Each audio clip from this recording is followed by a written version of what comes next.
Hello guys, welcome. Tingnan natin kung kaninong energy to. Be open-minded po, hindi po halos lahat makaka-resonate kaya piliin nyo na lamang.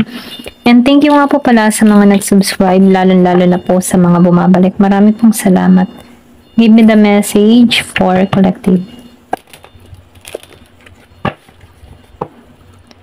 Give me the message for collective. Knight of Cups, upright, Strength reverse. Give me the message for collective.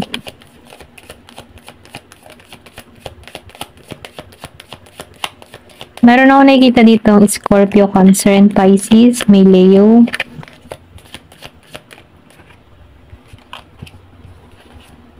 Meron ditong 7 of Pentacles reverse and the Tower reverse.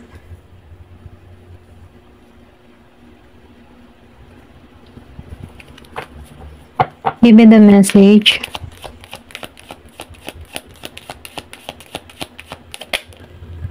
Meron ditong 6 of Pentacles. Meron ako nakikita ditong tao, mapagbigay. Hindi siya madamot. Or pwede rin ikaw. Yung bang tipo na balanse ka, ayaw mo ng gulo. Or pwede rin tipo na umiiwas ka sa mga toxic na tao, ayaw mo ng ganun. Tahimik ka lang kasi ito lang nafe-feel ko. Ace of Cups reverse. Meron ako nakikita ditong Scorpio, Cancer, and Pisces, Leo, Virgo, Capricorn, Taurus. Then, more water sign and earth sign ang nakikita ko. Give me the message. Right. Yan. Okay. Ito lang yung nakikita ko.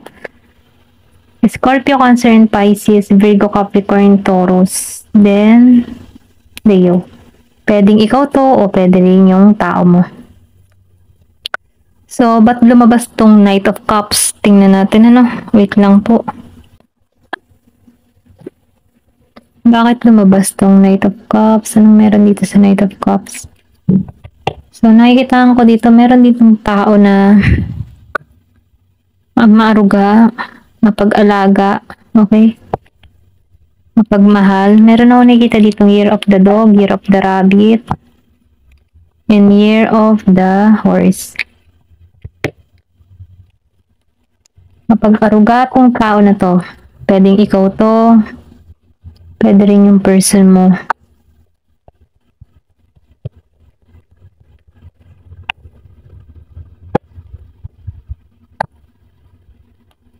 Knight of Cups.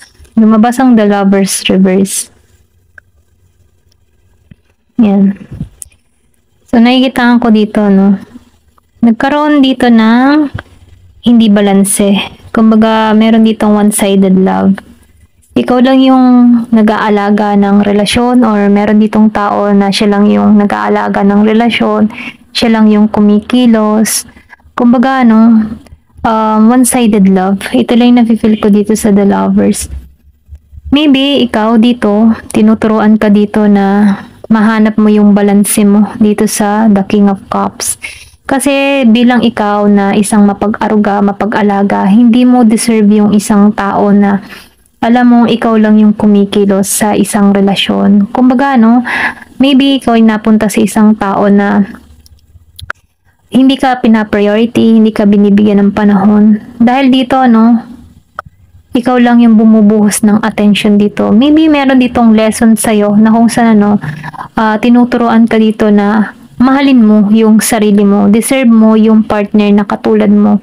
Kasi mas maganda yung equal and balance yung relasyon na kung saan pareho yung ginagawang serbisyo ng bawat isa. Kumbaga, ikaw bilang isang mapag-aruga, ang ginagampanan mo yung tungkulin mo bilang isang partner, pero yung dito yung kapartner mo, hindi dito sa The Lovers reverse. Ikaw lang yung bumubuhay ng isang relasyon na kung saan masakit sa part mo. Okay?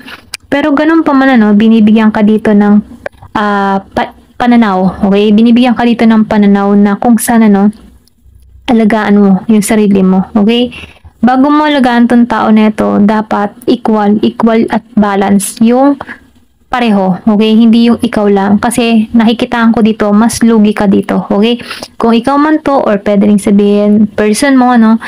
Nakikil ko dito na meron dito na siya lang yung nagmamahal, okay? One-sided love. Kumbaga, hindi to mapanatag, or pwede rin sabihin na ikaw nakakaramdam ka ng hindi ka kapanatagan dito kasi nafe-feel mo dito na parang may kulang, parang ako lamang yung kumikilos. Ganon yung energy dito, okay?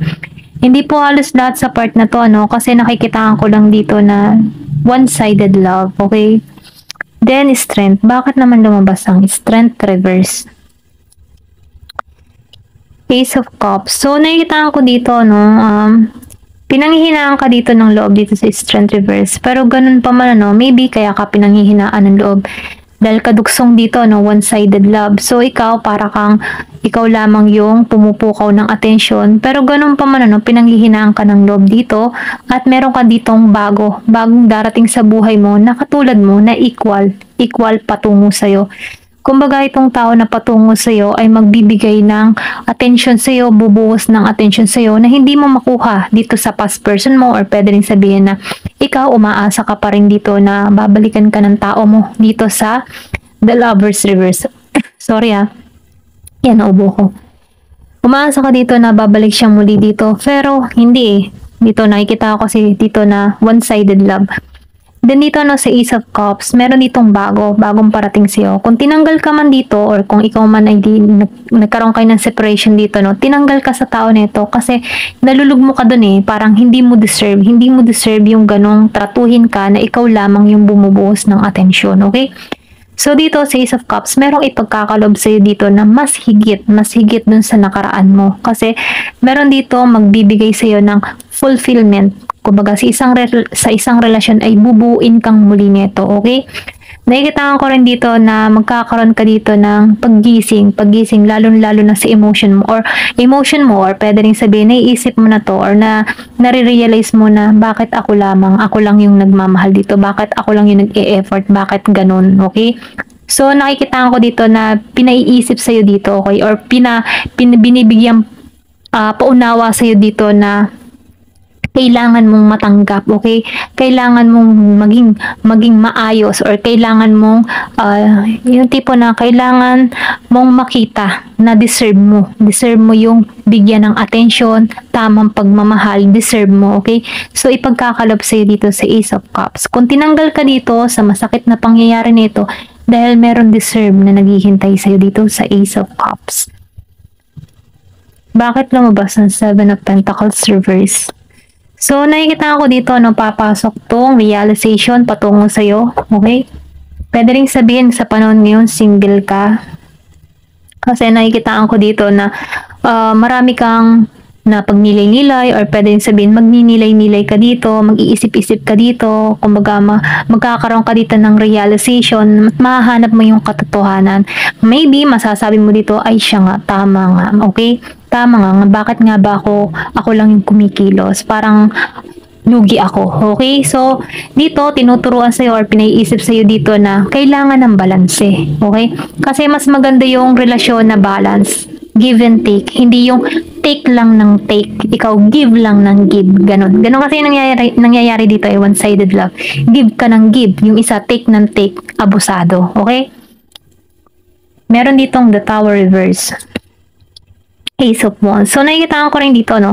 May pagtungo sa'yo dito. Pwedeng sabihin pwedeng sabihin na magkakaroon ka dito ng panibagong creativity or panibagong pananaw sa buhay na kung saan, hindi ka mawawalan ng pag-asa dito. Meron ditong new beginning na naghihintay sa'yo. Kumbaga, tinanggal ka sa masakit na nakaraan yan. Masakit na nakaraan kasi meron ipagkakalob sa'yo na new beginning na i-enter sa buhay mo. Kaya itong new beginning ay hindi makapasok sa buhay mo kasi nahuhold ka pa sa pase. Andun ka pa sa love mo, dun sa tao na nanakit sa'yo, okay? Kumbaga, hindi ka pa makawala dito. Nihuhold mo pa siya. Pero once na natuklasan mo or na-realize mo dito, nagkaroon ka ng panibagong pananaw, itong new beginning na parating sa'yo ay dadako na sa'yo, okay? So, nakikita ko rin dito, sinasabihan ka dito, huwag kang mawalan ng pag-asa, okay? Seven of Pentacles. Ba't lumabas to? So, nakikita ko din dito, no, yung iba naman sa inyo, nafe-feel ko dito, takot sa pagbabago. Takot, meron may pag-aalala or pwedeng sabihin may pagdududa, takot na baka wala nang dumating or takot ka na. Ito lang yung nakikita ko. Pero ganun pa man, no, sinasabihan ka dito na kailangan tanggalin yung takot. Kasi once na natatakot ka, ayaw mo ng pagbabago. Gusto mo pa rin ma-hold ka sa ganung sitwasyon. Gusto mo pa rin ma-stuck sa ganung sitwasyon. Pero dito, tinuturuan ka dito na huwag kang matakot. Huwag kang matakot sumugal. Huwag kang matakot magmahal muli. Huwag kang matakot magsimula muli. Kasi sa pagsisimula, maraming oportunidad na parating sa'yo. Okay? So, nakikita ko rin dito, no, magiging kang busy. Kasi nakikita ko dito, ikaw masyado kang giver. Kumbaga, ikaw yung tipo ng tao na giver. Mapagbigay ka sa attention, sa oras, maalalahanin ka, ganyan. Yun nga lang, yung pagiging mong mag-giver, mabuti yun, okay? Mabuti yun sa part mo. Kaya lang, may mga tao talaga na abusado at inaabuso ka para rito. Pero ganun pa man, ano, dahil sa pagiging mo mapagbigay, tinanggal ka dito kasi masyado ka ng kinukuhaan or masyado ka ng kumbaga nasasaid ka na dito pero ganun pa man, kaya tinanggal dito kasi deserve mo, merong ipagkakalob sa'yo na mas higit dun sa nawala sa'yo kasi mapagbigay ka hindi ka madamot. So ngayon darating dito yung blessing, kailangan mo lang dito ay tanggapin yung pagbabago, i-release yung mga dapat i-release, okay?